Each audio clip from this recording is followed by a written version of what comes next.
की बैटिंग पर लगा था, ये दोनों भाई मैच निकाल के ले गए। बिल्कुल, और 200 से ज्यादा की पार्टनरशिप दोनों के बीच में देखने को मिली। संजू सैमसन की बात की जाए तो 109 नाबाद लौटे, 56 बॉल का सामना किया, 194 से ज्यादा का स्ट्राइक रेट था, 6 चौके और 9 छक्के के बल्ले से देखने को मिले। संजू सैमसन जो कि लगातार 2 मैचेस में डक पर आउट हुए थे, एक तूफानी पारी खेली, अच्छी पारी खेली, और यही संकेत है टीम इंडिया के लिए कि टीम इंडिया का टॉप ऑर्डर जो है इस बार बड़ा अच्छा प्रदर्शन करने को देखने को मिला। तिलक वर्मा की बात कर लेते हैं। ये बल्लेबाज जो है वो सूर्या की जगह बल्लेबाजी करने आया था पिछले मैच में भी, और इस मैच में भी 120 नाबाद बनाए इन्होंने, 47 बॉल का सामना किया, 255 से ज्यादा का स्ट्राइक रेट था, 9 चौके 10 छक्के इनके बल्ले से देखने को मिले। और दोनों ही खिलाड़ियों ने, जिसे आपने कहा खिलवाड़ कर रहे थे, खेल नहीं रहे थे, खिलवाड़ कर रहे थे, दोनों बल्लेबाजों ने शतकीय पारी खेली और बैक टू बैक यहाँ पर शतक लगाया तिलक वर्मा ने, जो कि दूसरे भारतीय बल्लेबाज बन गए। इससे पहले संजू सैमसन ने ये कारनामा किया था और दोनों ने मिलकर कई सारे रिकॉर्ड्स भी अपने नाम कर लिया। अब अभिषेक शर्मा की बात करते हैं तो अभिषेक शर्मा स्टार्टिंग इन्होंने अच्छी दे रही थी, 18 बॉल पे 36 रन बनाए इन्होंने, 200 से ज्यादा का स्ट्राइक रेट था, 2 चौके 4 छक्के इनके बल्ले से देखने को मिले। तो अभिषेक शर्मा ने मामला सेट कर दिया था संजू सैमसन के साथ जब वो आउट हुए। तो सूर्या ने एक बार फिर से तिलक को मौका दिया। आपके हिसाब से क्या लगता है कि मैच का टर्निंग पॉइंट यही था कि सूर्या ने तिलक को अपनी जगह बल्लेबाजी करने का मौका दिया? पूरी सीरीज में रहा था, और 200 बनाना और किसी भी बैट्समैन के लिए वाकई बहुत बड़ी अपॉर्चुनिटी थी, और उस अपॉर्चुनिटी को कहते हैं बहुत grab the opportunity with both hands. So I think दोनों हाथों से उन्होंने इस मौके का फायदा उठाया, और कहीं ना कहीं अब बड़ा दिलचस्प होगा देखना कि भाई संजू और साथ ही साथ आपको बता दें तिलक वर्मा क्या ये प्लेइंग 11 में रहेंगे, क्योंकि सीनियर प्लेयर तो आएंगे, गिल भी आएंगे इस टीम में, जायसवाल भी आएंगे, और इस टीम में जैसे ही जो सीनियर प्लेयर ऋषभ पंत भी आएंगे, तो फिर क्या संजू वर्सेस पंत वो एक्साइटिंग कॉन्टेस्ट होगा। ओपनिंग में तो एक अनार कई खिलाड़ी बीमार, वो वाली कहानी होगी, बिकॉज जायसवाल भी हैं, गिल भी हैं, संजू भी हैं, और ऋतुराज गायकवाड़ भी वैसे इस रेस में है। लेकिन अभिषेक ने आज 36-18 इतना इन्होंने अपना काम कर दिया था, नो डाउट आउटस्टैंडिंग बैट्समैन है, मेरे बड़े फेवरेट है ये, जैसा अटैकिंग ये खेलते। वीरेंद्र सहवाग की याद आती देखकर जब ये शॉट्स लगाते हैं। लेकिन अफ्रीका ने क्या किया, मैं चाहता हूँ आप अफ्रीका की बैटिंग दिखाइए, जहां पर एक के बाद एक बल्लेबाज आते गए और चलते गए। मार्करम कप्तान इस टीम के, और कहीं ना कहीं सवाल पूछे जाएंगे मार्करम से कि भाई ऐसे कैसे हार गए आप 135 रनों से। भाई इंडिया खेलने आया अपने घर यहाँ पर और आप मैच हार गए, तो कहीं ना कहीं साउथ अफ्रीका बहुत ही डिसअपॉइंटेड होगा, बिकॉज पिछला मैच भी वो हार गए और ये मैच भी हार गए।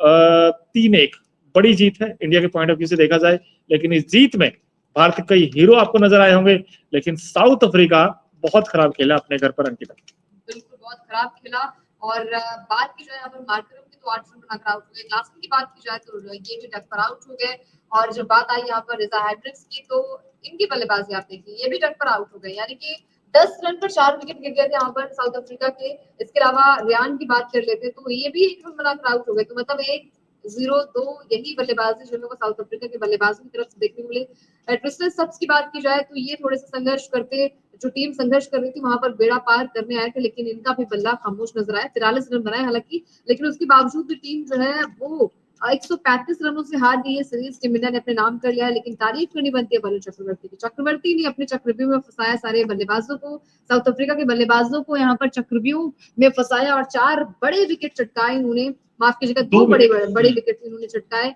और अच्छी लय में ये नजर आया पूरे सीरीज में, इन्होंने अच्छी गेंदबाजी की। मोनू चहल क्या कहेंगे इनके बारे में? नहीं, बहुत अच्छे, नो डाउट आउटस्टैंडिंग गेंदबाजी इन्होंने की है, और इनफैक्ट इस सीरीज में हाईएस्ट विकेट टेकर तो है ही है, और साथ ही साथ आपको बता दें कि वरुण चक्रवर्ती ने भी अपना स्थान पक्का कर लिया है टीम इंडिया में, क्योंकि आप इनको भी बाहर नहीं कर सकते।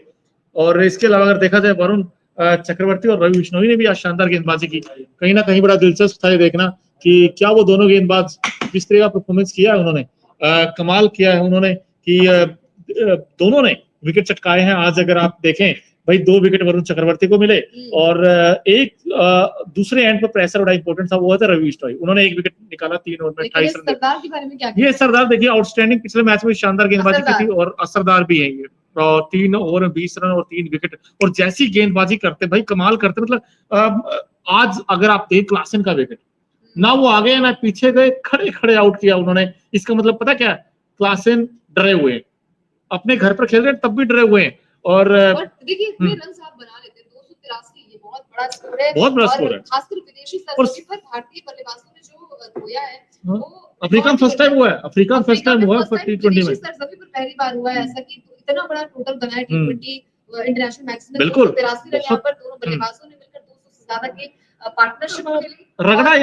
रगड़ा ये तो धोबी घाट पिटाई होती वो वाली है, क्योंकि यहाँ पर साउथ अफ्रीका मैच में था ही नहीं फ्रॉम बॉल 1। दूसरे मैच में जब जीत गया था साउथ अफ्रीका, टीम इंडिया को वहां पर हार मिली थी, उसके बाद से ये चीजें उठने लगी थी कि टीम इंडिया की बल्लेबाजी जो है वो बहुत वीक है, खासकर संजू नहीं चल रहे हैं, डक पर आउट हो जा रहे हैं और अभिषेक शर्मा का बल्ला नहीं चल रहा है। तो आज बल्लेबाजों ने अपने आप को प्रूव किया।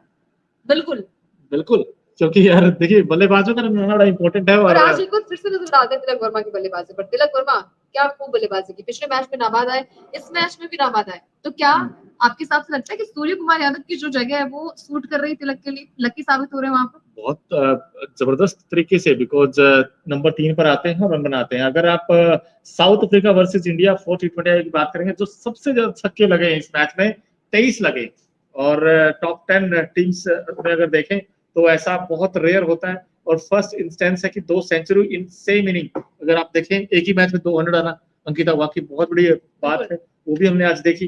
बहुत कुछ देखा, छक्कों की तो बारिश हो रही थी यहाँ पर, तिलक वर्मा छक्के लगा रहे थे। तिलक वर्मा की अगर आप देखें तो 10 छक्के लगाए उन्होंने, एक नहीं दो नहीं, पूरे के पूरे 10 छक्के। और तिलक वर्मा और संजू सैमसन का जो तूफान आया था, उस तूफान को रोक नहीं पाया साउथ अफ्रीका, और साउथ अफ्रीका अपने घर पर हार गया ये सीरीज। कहीं ना कहीं ये जो हार है इससे सबक जरूर लेगा साउथ अफ्रीका, लेकिन साउथ अफ्रीका ने कुछ सीखा नहीं। मुझे ऐसा लगा जो वर्ल्ड कप में हार हुई थी उसके बाद कुछ सीखा नहीं। आज क्लासेन देख लीजिए, मार्कम देख लीजिए, वो ठीक है 283 बहुत बड़ा स्कोर है, लेकिन कम से कम पीछे जाना चाहिए था, कोशिश तो करनी चाहिए थी, उन्होंने वो कोशिश भी नहीं की अंकिता। ये कहीं ना कहीं थोड़ा सा डिसअपॉइंट करता है साउथ अफ्रीका टीम को। बिल्कुल बहुत ज्यादा डिसअपॉइंट करता है। और आज टीम इंडिया के बल्लेबाजों ने अच्छी बल्लेबाजी की। संजू सैमसन की बात की जाए तो संजू सैमसन ने भी गजब की बल्लेबाजी की, 109 रन बनाए, नाबाद रन बनाए। संजू सैमसन ने अपने आप को प्रूव किया और इनका तीसरा शतक है, माफ कीजिएगा, तीसरा शतक है ये। संजू सैमसन की बात कर लेते हैं तो इस सीरीज में दो शतक वो लगा चुके थे, और इससे पहले बांग्लादेश के खिलाफ जो मैच हुआ था वहां पर भी शतकीय पारी खेली थी। तो रिकॉर्ड्स बड़े बने हैं। रिकॉर्ड्स की बात की जाए तो विदेशी सरजमी पर सबसे बड़ा टोटल बनाया है टीम इंडिया ने, और टीम इंडिया की बल्लेबाजी अपने आप में गजब की रही है। बात की जाए यहाँ पर संजू सैमसन ने T20 इंटरनेशनल में सबसे ज्यादा शतक जमाने वाले भारतीय बल्लेबाज की लिस्ट में तीसरे नंबर पर आ गए हैं। उनसे आगे सिर्फ कप्तान सूर्य कुमार यादव है जिन्होंने 4 शतकीय पारियां खेली थी, और पूर्व कप्तान रोहित शर्मा ने जिन्होंने 5 शतकीय पारियां खेली हैं। अब बात की जाए संजू सैमसन ने अपने T20 करियर का तीसरा शतक लगाया है, और उनके तीनों शतक इसी साल आए। इस तरीके से वो T20 इंटरनेशनल में एक ही साल में 3 शतक जमाने वाले पहले बल्लेबाज बन गए दुनिया के। मोनू चहल बिल्कुल पहले बल्लेबाज बन गए हैं, और अब ये 300 के बाद तो भाई कोई बाहर नहीं कर सकता। लेकिन ये नहीं समझो कि आप स्वैग ही कह लीजिए, आप जैसे वो बैटिंग करते हैं भाई, 2 डक आए उसके बाद 200 ही बनाए। पहले मैच में 100 था, उसके बाद दूसरे